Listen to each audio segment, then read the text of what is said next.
안녕하세요. 임주환 변호사입니다. 자, 오늘은 학폭 피해자가 가장 많이 하는 실수 5가지에 대해서 말씀드리도록 하겠습니다. 첫 번째, 학폭 신고를 구두로 하지 마세요. 학폭 신고는 학교, 경찰청에서 운영하고 있는 117 학교폭력신고센터, 관할 경찰서, 여성청소년계 등에 할 수 있습니다. 자, 전화로 우리 아이가 맞았다, 왕따를 당했다 이렇게만 신고하면 듣는 사람 입장에서도 와닿지가 않습니다. 자, 구체적으로 진술해야 하고, 구두로는 아무리 구체적으로 진술해도 상대방은 그걸 다 기억할 수가 없습니다. 자, 학폭 신고를 기록에 남기고 처음부터 이 사건 학폭이 맞는 것 같은데 라는 느낌을 주려면 서면으로 신고하시는 걸 추천드립니다. 자, 법률문서 작성에는 주시상목행이라는 두 문자를 딴 단어가 있습니다. 자, 주어, 시간, 상대방, 목적물, 행위인데 그거에 따라서 이제 제가 써보면 A가 2026년 8월 14일 15시경 우리 아이를 교실에서 펜으로 찔렀다. 자, 주어 A가 있고 시간 2006년 8월 14일 15시경 그리고 상대방 우리 아이를 목적물 펜으로 행위 교실에서 찔렀다. 이렇게 구체적으로 기술하셔야 되고 이렇게 쓰면 구체적이면서도 깔끔합니다. 자, 이 문장은 짧게 예시로 든 것이고요. 실제 따돌림이나 폭행 상황은 더 구체적으로 기재하시는 게 좋습니다. 자, 특별한 양식이 있는 건 아니니 보는 사람으로 하여금 이해가 빠를 수 있게 기재하는 게 중요합니다.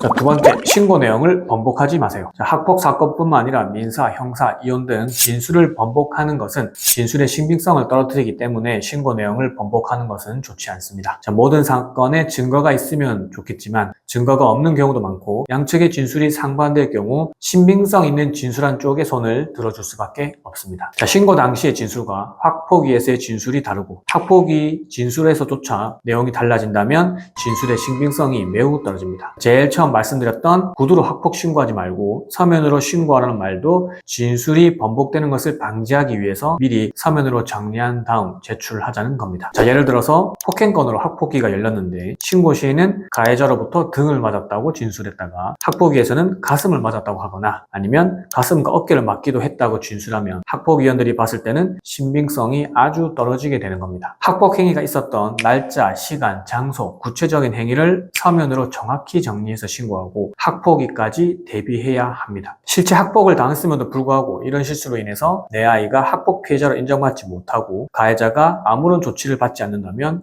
얼마나 억울할까요?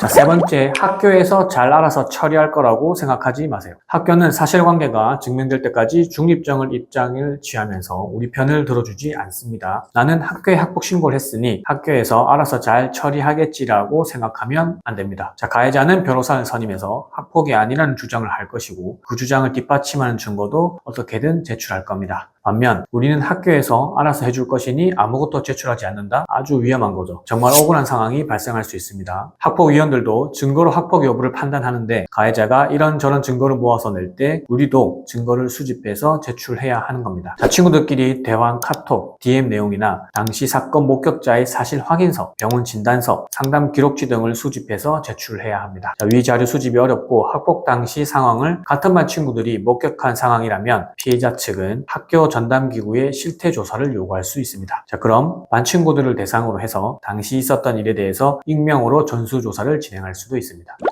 네 번째, 학교장 자체 해결제에 바로 동의하지 마세요. 자, 학교장 자체 해결제란 아래 4가지 요건을 충족해야 합니다. 1번, 2주 이상의 신체적, 정신적 치료를 요하는 진단서를 발급받지 않은 경우. 2번, 재산상 피해가 없거나 즉각 복구된 경우. 3번, 학교폭력이 지속적이지 않은 경우. 4번, 학교폭력 신고에 대한 보복행위가 아닌 경우. 여기에 피해 학생과 보호자가 학폭위 개최를 원하지 않는다는 의사를 서면으로 표시하면 학교장이 자체 해결할 수 있습니다. 자, 주의할 점은 학교장 자체 해결로 종결된 학폭 사건은 동일한 내용으로 다시 신고할 수 없습니다. 원만하게 잘 해결되고 재발 방지가 완벽하게 된다면 학교장 자체 해결로 종결되는 게 괜찮지만 실제는 그렇지 않은 경우가 많습니다. 피해 학생 및 보호자 입장에서는 땀을 치고 후회할 일이 생길 수 있다는 겁니다. 따라서 학교장 자체 해결제에 바로 동의하지 마시고 추가로 민형사 조치까지 고려 중이라면 학폭 전문 변호사와 상담 후 결정하시는 게 좋습니다. 자, 5번째, 학폭위에 불출석하지 마세요.